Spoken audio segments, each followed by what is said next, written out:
Good morning to you, Larry. Thank you so much for getting up early to share some memories of I know, a very good friend of yours, Barbara, who sadly passed away. Yeah. She's funny seeing those scenes of her slapping people and punching old Archie Mitchell, the character I play. You didn't want to be on the wrong side of her. Wonderful to be on the right side of her, but not the other way. Oh, she was really something else. It's sad. I mean, you just figure, well, she's been she's been being looked after for a long time now, and I'm sure Scott was with her right to the end. So it's just a real sad moment.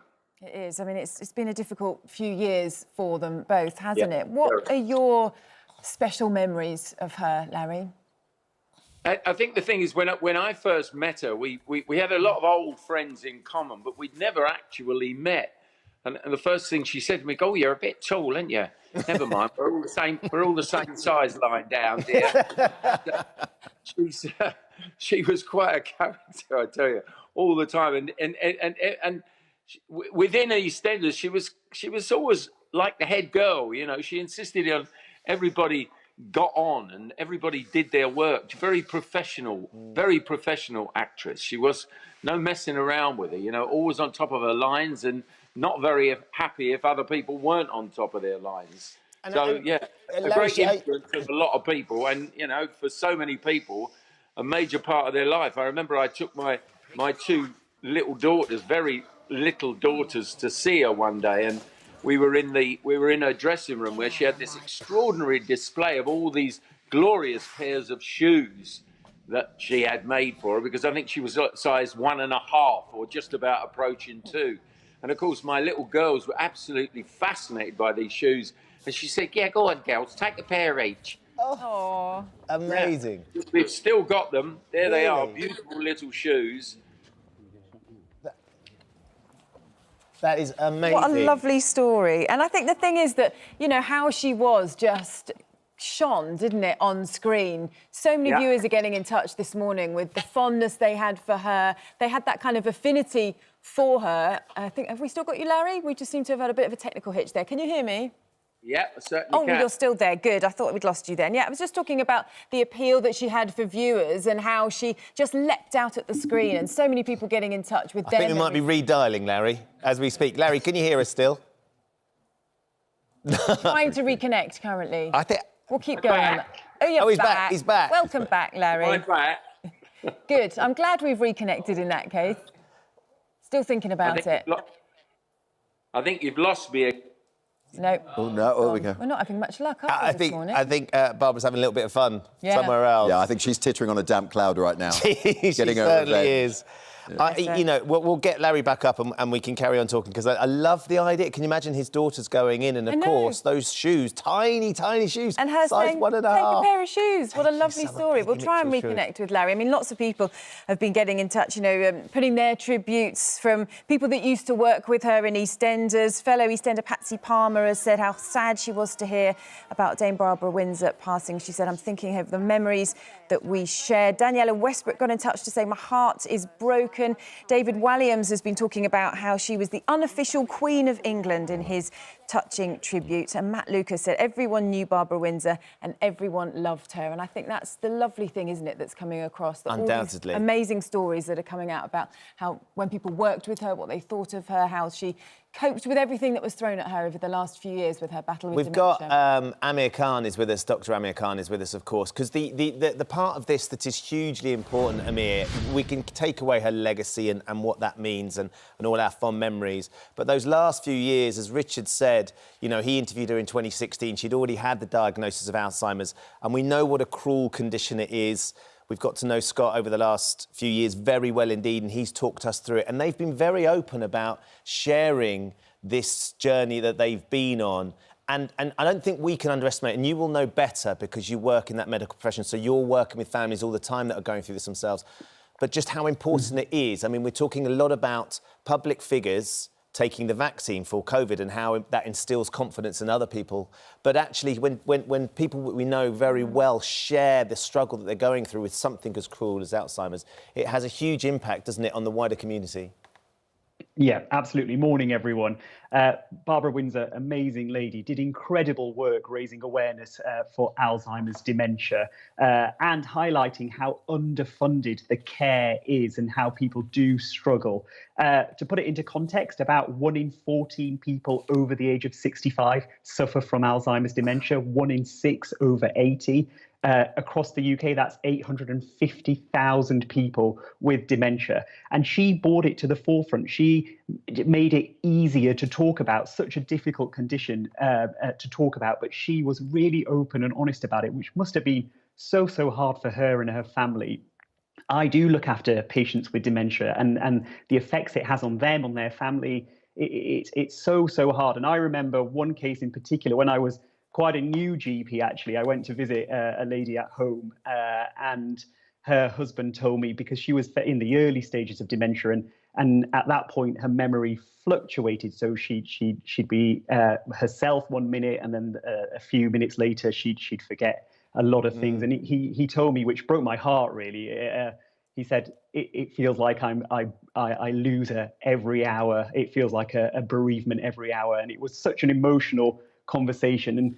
And I think we forget how hard it can be to care for someone like that. So Barbara's family did such an amazing job. She did just such incredible work. She got a petition signed by over 100,000 people and took it to the government, talking about how much extra funding is needed to care for people with dementia. Just an incredible woman. She did. It was just last year that she went to Downing Street, which, you know, considering all that she was going through at the time, they went to see Boris Johnson to talk about the issues, didn't they, for a meeting with him on behalf of the Alzheimer's Society. And it's just, you know, still, with all that she was going through, she wanted to do that. She felt that it was so important. And she was an ambassador for the Alzheimer's Society and presented that petition calling on them to have better dementia care. It's hearing you talk about that family that were going through dementia, and the partner saying, I'm losing a bit of her every hour.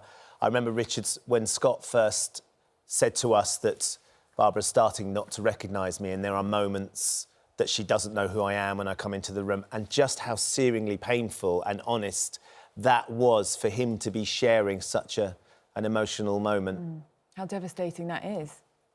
Our thoughts are with Scott and the family this morning, because it is such a cruel condition, and not something that any of us would wish on anybody. Lots of you getting in touch this morning, and Kim sums it up really nicely. She says, I hope she's giggling up there in the stars. So sad, but at least we will remember her as the brightest star, our queen of soaps. R.I.P. Babs. Javina on Facebook's got in touch to say, R.I.P. Barbara Windsor. I'm so thankful she's left us memories and will live on in all the movies and all the episodes of Carry On and EastEnders. And isn't it lovely that we've got all these amazing pieces of footage, haven't we, to remember her by? She had such a special place in all our hearts. Really and does. The lovely thing is that we will be able to continue to enjoy that and enjoy her presence. We're still trying to reconnect with Larry and try and get that signal up, and we're going to be talking more to him very shortly. Oh, we've got him. Is he back? Well, let's get you back, Larry, if you're there. We've managed to reconnect. If we sorted out all the technical difficulties, are you back with us? Oh, you are. The main technical difficulty, that was the BBC trying to phone in. Oh. No, you don't want to do that. Speak to us instead, Larry. Well, we're meddling. To have got always meddling. Back. Larry, I wonder what it was like that first day, because, of course, you, much like Barbara, when she went onto the set of EastEnders for the first time, as Richard was explaining to us, she was really, really nervous, even with this huge litany of fantastic performances behind her. What was it like for you going on the set for the first time and knowing that you were going to be sort of trying to create this relationship that then went on to become so iconic? Yeah, well, the thing is, the first time I was actually in the Queen Vic with her, you know, of course, when she was in the bar, behind the bar, as you were talking about, she's such a tiny little thing. They had to have a special sort of raised platform for her to be, otherwise she'd have been lost behind the beer pumps. And so I was working away with her, and we finished what I thought would be the scene with her, with the camera on her, and I'd not realised, having not worked in that sort of setup before, this was multi-camera work, and that in actual fact, she said to me, no, we've done the whole scene. we're not waiting for the camera to turn round on you. We've done it all. Come on, let's go and have a cup of tea. So she was like the head girl, you know. That was it.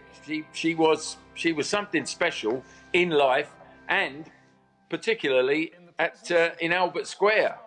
Oh, she knew how she wanted things done in that case. Yeah, well, I was trying to ask you before about sort of how audiences viewed her because, you know, she just shone on screen, and from the comments that we're getting this morning, she really did have a special place in people's hearts, didn't she? Well, because she was absolutely real. When she was talking to you, there was no sense that this was some sort of special person talking to you. She had a way of being able to, you know, conduct herself and relate to people that just came exactly from where she'd grown up and the way she was. She was her, you know, she was Barbara. We're just looking at some old footage of your wedding day, of Archie and Peggy's wedding day, and sort of all that unfolds from there as well with this sort of, these iconic soap relationships and these iconic soap characters that just stay with us forever. Yeah. And it's funny, isn't it? Because you haven't seen these pictures. I haven't seen these pictures for a long time, but they still resonate with everybody, Larry. I imagine not a day goes by when people don't stop and talk to you about it, which would have been exactly the same for Barbara. Yeah, exactly. You know, the thing was the marriage was already going very wrong right from the inception. God, looking at those. Oh, Leah. Wow. Oh, it's quite something, isn't it? And Larry, she had a challenging last few years, didn't she, with everything that she had to deal with? Yeah. And poor old Scott, who was just a tower of strength, you know, just standing by her and looking after her, worshipping her, and, you know, just this extraordinary father figure for her, you know, which is exactly what she needed. And amazing because he was so much younger than her as well. I think, you know, when they first got together, everybody was like, well, this is interesting. But what we all saw and we all felt so tangibly was this incredible bond and love that they had for each other. Well, I mean, he was the man of her dreams, really, you know, absolutely trustworthy and reliable and a delightful guy to be around. And that's what she saw, you know, that's what she needed. Absolutely, and he's put out a lovely tribute saying she'll be remembered for the love, fun, friendship and brightness she brought to all our lives. She's going to be very much missed, isn't she? Larry, thank you so much for talking to us this morning. We really appreciate it. Thank you. You're welcome. Thanks for having me, and love to you and love to everybody. Oh, thank you, Larry. Thanks so much for joining us. Do keep your tributes coming in for Dame Barbara Windsor, who has sadly passed away. We'll be sharing as many of them as we can across this morning's show, and we're going to get more of her colleagues and friends and people that work with her at the Alzheimer's Society as well to join us to talk about her legacy and you know, just the mark that she's left on our country, because she is going to be sorely missed. She will be very much missed, won't she? A true national treasure.